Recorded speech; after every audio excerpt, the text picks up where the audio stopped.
confortablement bien assis. C'est le Boursaloum. Boursaloum. Merci beaucoup, Excellences, Mesdames, Messieurs de la presse, chers confrères. Notre frère et aîné El Hadj Diouf, merci pour cette opportunité.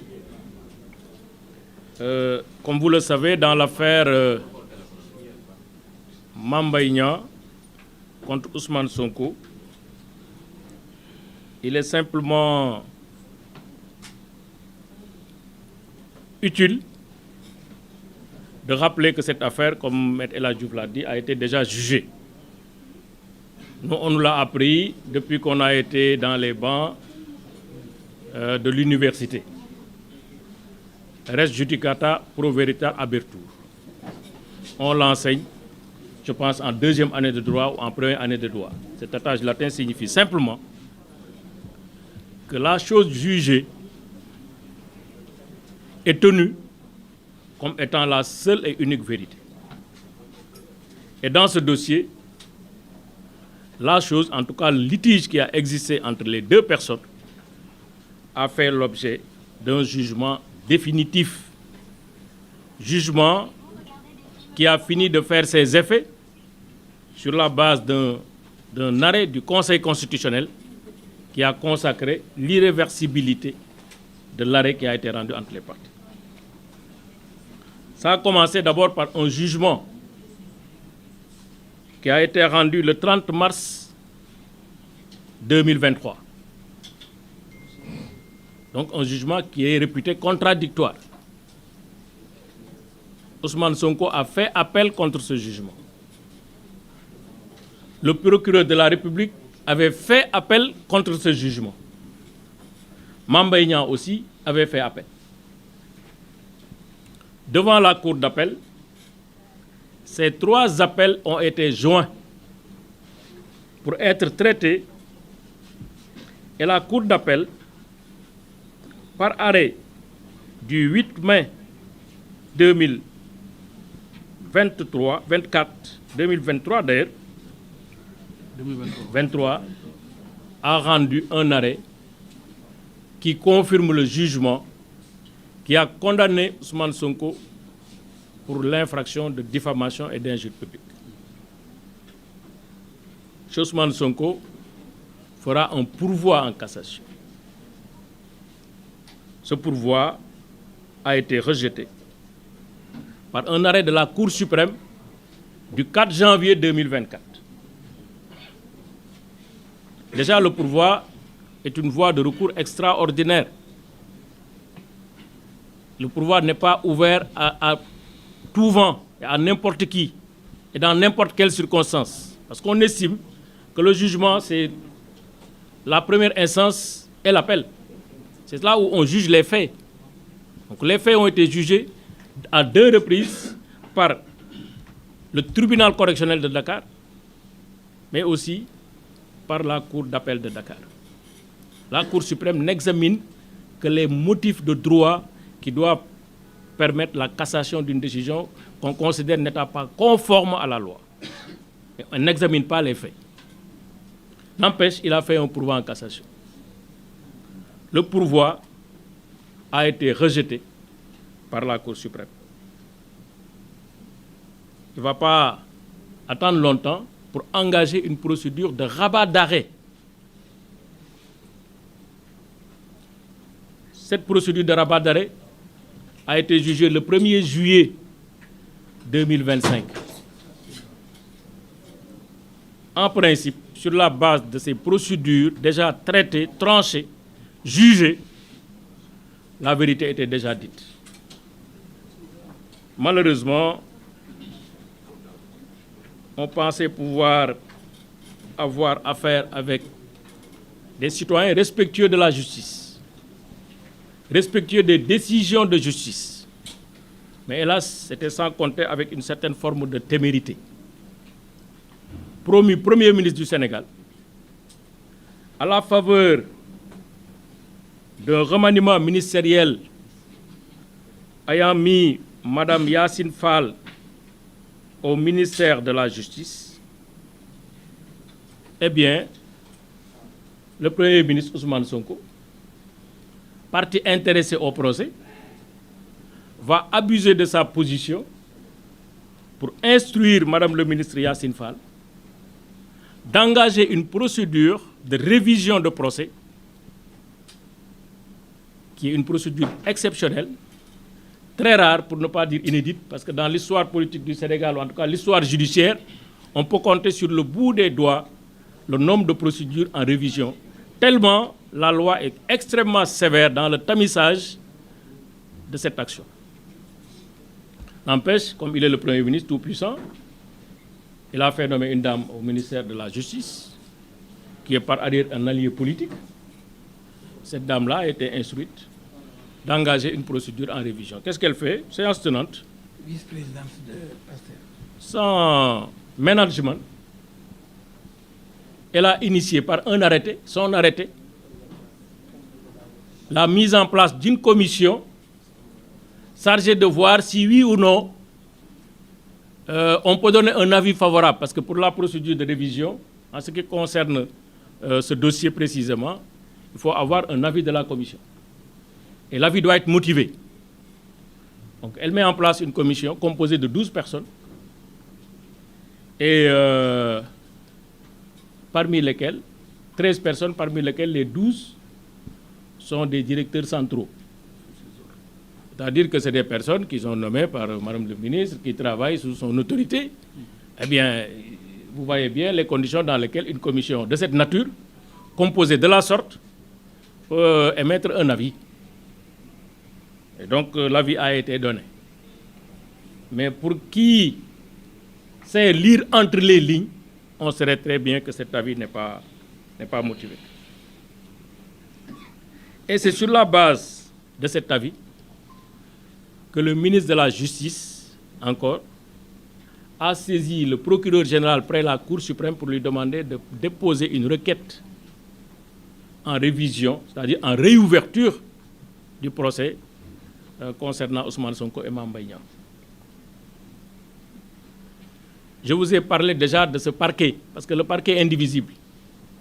Que ce soit le parquet du tribunal de Dakar jusqu'au parquet près la Cour suprême, le parquet est indivisible. Nous tous, on nous apprend ça, le parquet est indivisible. C'est le même parquet. C'est le même parquet qui avait poursuivi Mame Mbaye Niang, Ousmane Sonko. Le même parquet. Parce que Mame Mbaye Niang avait fait une plainte entre les mains du procureur. C'est ce parquet qui a poursuivi Ousmane Sonko, qui a pris des réquisitoires pour le faire condamner, en considérant que les faits sont constants. C'est ce même parquet qui a fait appel, parce que la condamnation de première instance était, à son avis, une condamnation trop douce, et il fallait faire appel pour corser l'addition, parce que les faits étaient d'une telle gravité qu'il fallait être là pour préserver l'ordre public.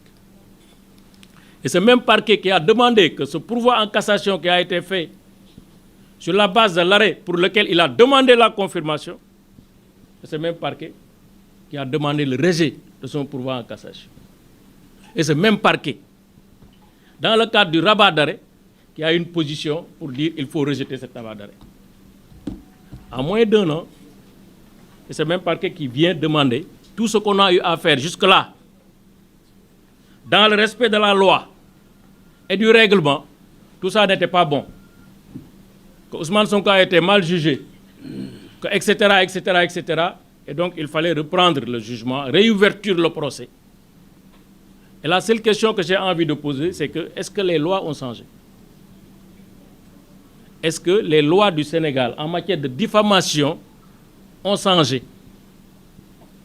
Est-ce que les lois du Sénégal en matière de procédure ont changé? Qu'est-ce qui a changé en temps? Pour qu'on puisse se comporter de la sorte, des magistrats ne doivent pas accepter d'être manipulés à ce niveau pour servir une cause qui n'est pas nationale, mais une cause personnelle. Ce qui a changé, malheureusement, c'est les positions et les ambitions. Mais sinon, le droit est resté le même. Les faits sont restés les mêmes. Les interlocuteurs sont restés les mêmes. Maintenant, dans l'intervalle, on peut se poser beaucoup de questions. Mais sur les faits et sur le bien fondé de cette procédure de révision, il y a beaucoup de choses à dire. Je rappelle que cette procédure de révision est fondée sur un pré-rapport qui a été évoqué pendant très longtemps, même pour sa défense, Ousmane Sonko en a parlé, qui est fait par un inspecteur qui assurait, qui était un vérificateur, chef de mission. Cet inspecteur vérificateur, chef de mission, après le dépôt de son rapport, quelques mois après, est décédé. Pré-rapport. Parce que quand on lit le rapport, pour ceux qui savent lire un pré-rapport, on sait que c'est une première opinion qui a été donnée, sous réserve des réponses qui seront apportées dans ce pré-rapport. Il est décédé. Le ministre d'antan, qui avait demandé et ordonné cette mission, a considéré qu'on pouvait s'en arrêter là, puisque l'inspecteur était décédé, les faits avaient été connus au niveau du public, etc., etc., et que bon, il n'y avait plus d'ambition, il n'y avait plus d'objet. Donc il fallait en rester à ce niveau. Donc, ce pré-rapport, qui date de 2018, 02-18, fait par un vérificateur qui est décédé. 2019, 2020, ce n'est pas validé. 2021, ce n'est pas validé. 2022, ce n'est pas validé. 2023, ce n'est pas validé. Entre-temps, il y a eu au moins 3 ministres qui ont fait successivement, qui se sont remplacés au niveau du ministère des Finances et du Budget. 3. Au niveau de l'IGF, au moins il y a eu 2 coordonnateurs qui sont partis. 2 qui sont partis à la retraite. Entre 2018 et 2023. Mais comment un rapport, pré-rapport, qui a été fait dans ces circonstances, peut être validé 6 ans après par un ministre qui vient d'être nommé? Comment on peut appeler cet acte-là, nous les juristes, si ce n'est pas un faux? C'est-à-dire on donne une portée à un document que ce document ne peut pas avoir, donc qui est factice. Mais juste ce document doit servir, la portée unique de ce document, de ce rapport administratif ou pré-rapport administratif, c'est pour tromper la vigilance de la Cour suprême. C'est ce qui a été considéré comme du faux usage de faux. Mes confrères vont revenir là-dessus parce qu'un traitement approprié a été réservé à ce cas d'espèce. Parce qu'on n'a pas élu des gens, on ne les a pas menés dans des positions de cette nature gouvernementale pour que simplement ils se servent de leur position pour une cause précise. Ce gouvernement-là n'est pas le gouvernement Pastef, ce n'est pas le gouvernement du président Bassirou Diomaye, ce n'est pas le gouvernement d'Ousmane Sonko, c'est le gouvernement du Sénégal qui doit poser des actes, engager des actions au nom et pour le compte du peuple et dans le cadre de l'intérêt général. Mais ce qui est fait ici, c'est pour gérer un intérêt particulier, un intérêt personnel. Mieux, ce rapport est faux. Les constatations qui sont dans ce rapport sont fausses.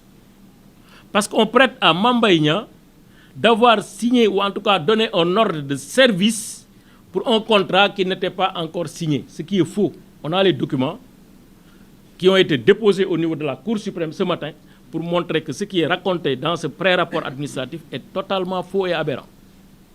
Totalement. Donc, or, pour faire la procédure de révision, il faut au moins 2 conditions. Pour ce qui le concerne, il faut que la pièce qui est invoquée soit inconnue, je précise inconnue, au moment des débats qui ont abouti au jugement qui a été rendu. Ça veut dire au moins que cette pièce-là devait préexister au débat. Maintenant, on peut l'ignorer, mais en tout cas, la pièce était là. Au moment où on tranchait, on l'a ignorée, mais la pièce était là. C'est ça, inconnu. Mais on n'a pas dit une pièce inexistante. On n'a pas dit une pièce nouvelle. Parce qu'il y a une différence entre une pièce nouvelle et une pièce inconnue. Une pièce inconnue, c'est une pièce qui était là, quelque part, mais que finalement, qu'on a découvert et qui peut aider à éclaircir des débats judiciaires et juridiques. L'autre point sur lequel je vais terminer, c'est que, très honnêtement, il faudrait que, de manière beaucoup plus structurée et sérieuse, que la justice, qui est rendue au nom du peuple sénégalais, cette administration, dernier rempart, n'accepte pas de se faire manipuler pour servir une cause personnelle, de se faire humilier, piétiner, parce que simplement il y a le prince qui veut quelque chose. Il ne faut pas l'accepter. Et malheureusement, j'ai l'impression qu'en tout cas au niveau administratif, tout a été fait pour concourir à l'ouverture d'un procès. Deuxièmement, même ce rapport n'est pas opposable à Mame Mbaye Niang. Parce que pour qu'un rapport puisse être opposable à quelqu'un, mais il faudrait qu'il participe à l'établissement et à la rédaction de ce rapport. Qu'on puisse lui dire, voilà ce qu'on vous reproche, voilà ce que vous avez fait, et qu'on puisse lui donner l'opportunité de se défendre. Le droit de la défense est sacré, et constitutionnellement consacré. Donc déjà, ne serait-ce que sur ce point, même s'il y avait un procès, ce rapport-là ne pouvait pas être opposé à Mame Mbaye Niang. En plus, on est dans le cadre d'une infraction spéciale, ce qu'on appelle la diffamation. Nos confrères aussi vont revenir sur cette infraction pour montrer que pour cette infraction, il y a un délai probatoire. Il y a un délai pour donner ses preuves. À l'expiration de ce délai, la loi dit, vous êtes déçus. Vous ne pouvez plus prouver quelque chose. Des magistrats, donc, sur la foi de leur serment, de manière contradictoire, ont entendu les parties, ont pris les moyens, examiné, analysé et ont rendu des décisions. Il n'y a pas de pièce inconnue. Il y a une pièce fabriquée pour les besoins de la cause. Fabriquée pour les besoins de la cause. Une pièce qui est revêtue du sceau du secret. Secret. Lettre du ministre secret. Pré-rapport secret. On le met dans une procédure. Sans lever le secret. Et c'est grave ce qui arrive au Sénégal. Ce qui arrive à notre administration. Parce que tout est désacralisé. C'est pourquoi moi je suis d'avis qu'effectivement il y avait une gêne, hein, parce que c'est le ministre qui fait, mais c'est des avocats qui sont sortis pour vendre le truc et faire passer la pilule. Mais ça ne passera pas. Parce que c'est trop gros. C'est immonde. Ce n'est pas acceptable dans une république où les gens acceptent les institutions. Et ça met en danger non seulement la stabilité juridique et judiciaire, de la vérité judiciaire, mais ça met en danger la sécurité juridique, érigée en principe constitutionnel par le Conseil constitutionnel. C'est-à-dire, demain, tout le monde peut remettre en cause une décision. Il suffit juste d'être dans des positions ou dans des postures pour pouvoir le faire. Donc, avoir un appareil pour manipuler la justice. C'est honteux pour des gouvernants, mais malheureusement, nous en sommes arrivés à cette situation.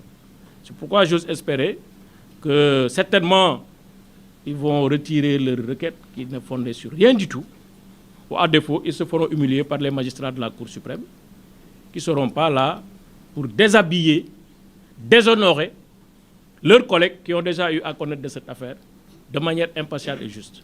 Voilà ce que j'avais à dire. Je vous remercie de votre aimable attention.